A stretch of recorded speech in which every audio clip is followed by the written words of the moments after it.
Your past doesn't define you. Change your story, change your life. That is today's topic. But first things first.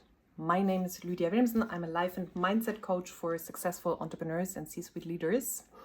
And on this channel, I talk about all things mindset, manifestation, conscious creation, business growth, everything that you need to know to build and create a successful business and life.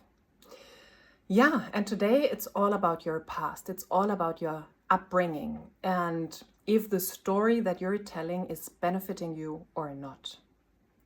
So the thing is, almost like the first 7 years of your life are like in child development are basically the programming states or the programming stage.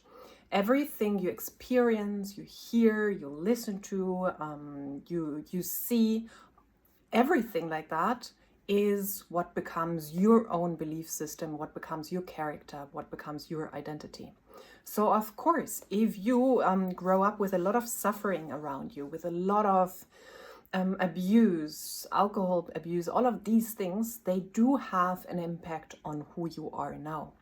The good things though is that you can change from now on what you're experiencing. So we see this like generational trauma. We see that people are born into abuse and they keep attracting abuse into their lives. And it's almost like it's automatic, you know? It's like, my God, this cannot be changed. You're doomed, you know? Like your upbringing makes you. You are where you come from.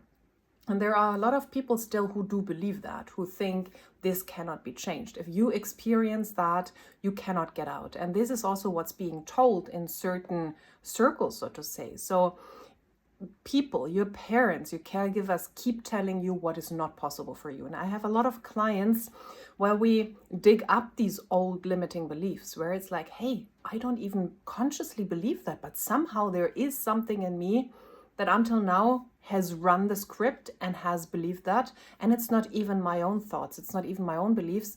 I can hear my mom talking here. I can hear my father talking like, don't think too big. You know, you're not made for this. You have to stick with what you know.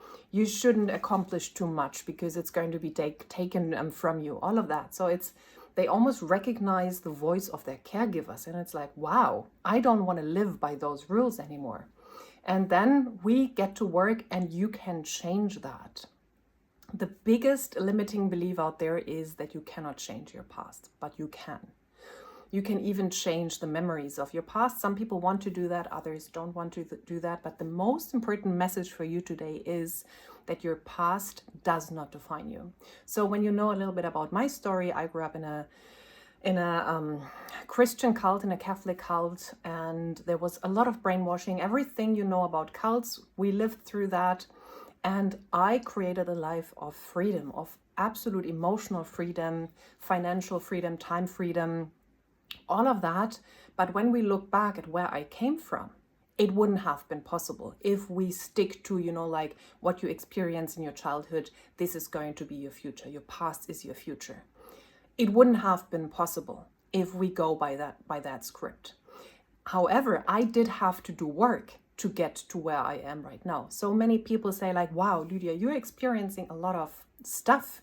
You know, I had very challenging times in my life and I now manage to surf through whatever happens with a lot of ease. And people are almost like, wow, what's happening? How do you do that? And they want to learn from me. And this is why I coach and mentor people, because I have experience in that. I'm mentoring from my own experience. I'm not mentoring from not having lived through things. I am a living and breathing example that you can overcome your childhood programming because I am doing it every day.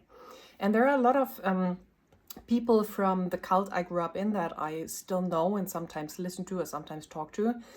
And they are still living in the times from then. So when you hear them talk, they are still telling the old story, what happened to them, how they were wronged, what they couldn't accomplish in their life because of that. And I get it, because it's a very addictive story. I have been there. I blamed it all on them. And it was the truth. They made me into who I was then.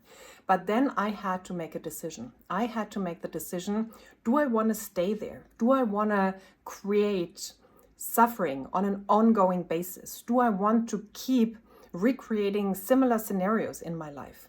It wasn't that I was in the cult anymore, but I was experiencing the same feelings, the same like situations where people would abandon me, where things didn't work out, where I was not able to keep money. I was making a lot of money and I just couldn't keep it. And you know, in the cult we had to give our money away. It wasn't yours. You know, if you made a lot of money, it was clear that you had to give it away. You had to give it to the leaders, and they decided what to do with that.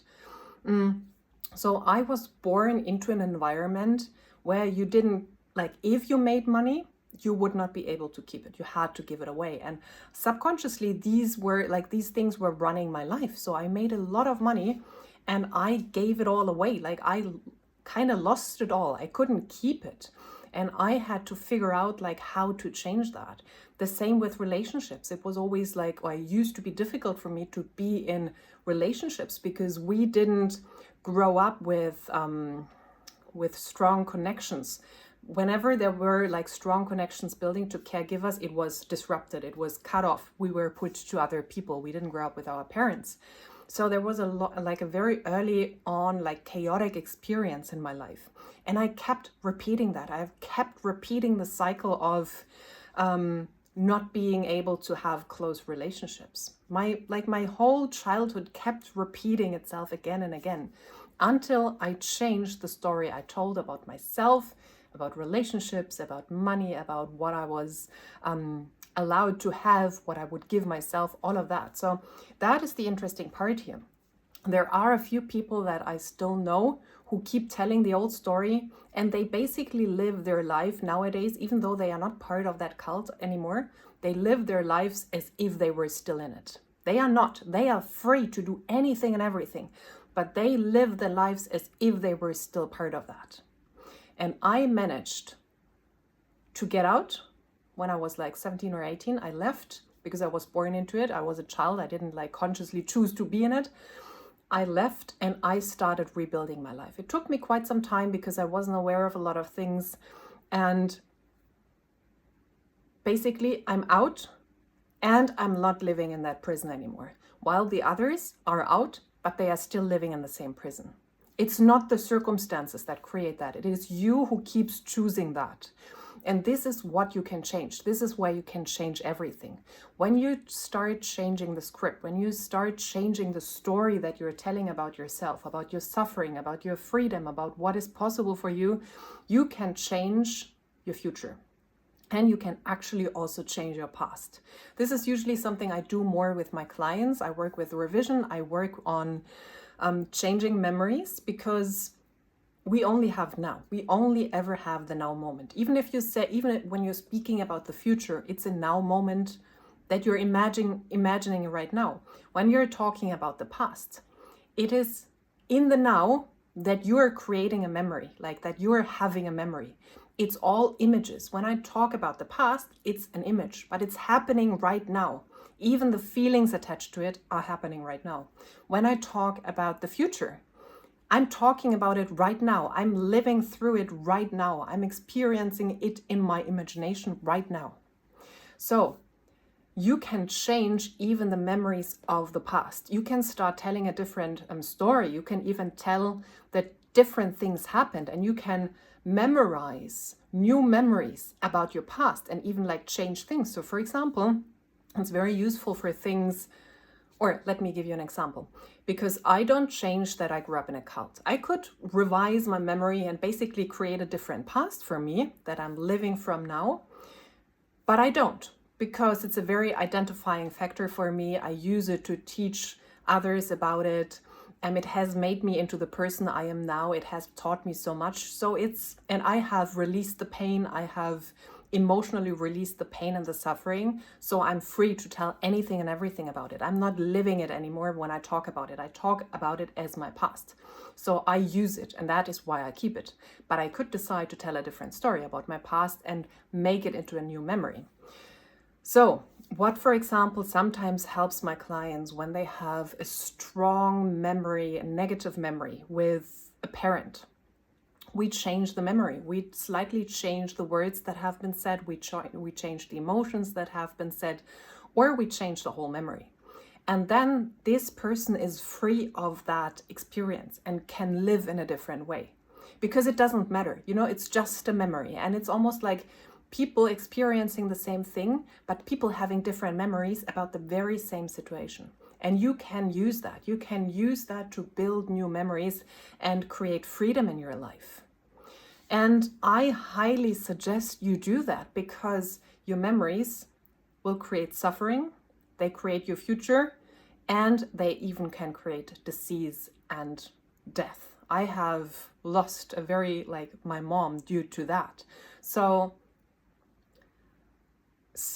really look at what story you're telling about your past, and if you're letting yourself being imprisoned by that, or if you create freedom, create a new story, release the emotions that are ongoing with what has happened. And I wanted to give you a different example. So for example, people change, if they have been heavily bullied in school, create a different memory, because in the now moment, you either see yourself as being bullied and everything was horrible, and now people still treat you disrespectful, still don't like you, still are mean to you. Or you say hey, I was always the boy or the girl in school that was loved and adored and admired by everyone. And you will, when you make this into a new memory, this will create a very different sense of self now. So you can do that, or you can, of course, just release the emotions of what has happened. However, start identifying yourself not as a victim. That is the most important. So what most people do when they let their past define their future is that they look at their past from a lens of suffering, from a lens of I'm a victim. I'm a victim, I was a victim then. And the thing is, you could even say I was a victim then, but most people still are the victim now. And they live their whole life from being a victim. And this keeps recreating the life of a victim. Things will happen to you as if you still were that victim. So you will have to, that's everything I talk about all the time. You have to change the identity of being a victim. So when I talk about my past, that happened to me, but I'm not a victim of that anymore. I'm actually I'm a survivor. I'm a thriver. That's not a word, I know, but I am a thriver. I went through that, I overcame that, and I created the most amazing life possible. So this is the difference. How do you look at your past? What is the story you tell? You can tell the story of your past and say this is what happened, and I became the most free, the freest version of myself possible, the richest, the wealthiest, the happiest person possible because of that. So this story is serving you. But if you keep telling a story of this story, the past is hurting me and I am a victim to what happened to me, and this is why I can't accomplish certain things, you are being imprisoned by that past story. You are imprisoned by that past story. You're still a victim to what happened, even though it's 20 years ago, and you're living your life from being a victim. If you want to have different things happen in your life right now, you have to let go of the identity of being a victim. You have to start living your life from I am free to create anything and everything I want, and I'm going to do that now. Do you understand that? That's a massive shift. And there are about 8 billion people out there, almost, perhaps a little bit less, who live their lives from being a victim, who live their lives from this is happening to me. They don't live from a place this is happening through me, this is happening as me. They don't understand what it means to shift their identity and understand that they are consciousness and they can literally create heaven or hell on earth for themselves. But you watching my channel and you perhaps having experiences already like that, or you having been my client, you already know that there is something else possible for you. So most important topic, or most important message for you today: stop creating or looking at your past from a place of being from the place of being a victim. Start looking at your past from being a survivor and a thriver. And if you don't like what happened in your past, revise it, change your memory. And this is how your past will not define who you are from now on. You can change it all. You can change it all and create the most epic memories, the most epic life for yourself. And I have a lot of clients who experienced a lot of emotional abuse, a lot of physical abuse even. So I work with the clients who didn't have the easy life. And we change it all and we create a very easy life for them now. So anything and everything is possible. It's up to you. It's your choice. It's always your choice. You're never a victim. You can choose anew every second of your life. If you want more support, reach out to me or check the description for either one-to-one options, some of my group options. I have the Mindset Tribe, which is a membership. I have the mastermind, high-level mastermind for successful entrepreneurs that you can join. Or, as I said, one-to-one options. Much love to you, and thank you all for your amazing comments, your likes, your subscribing to my channel. I really love that. It brings me so much joy to create videos for you here, and many more to come.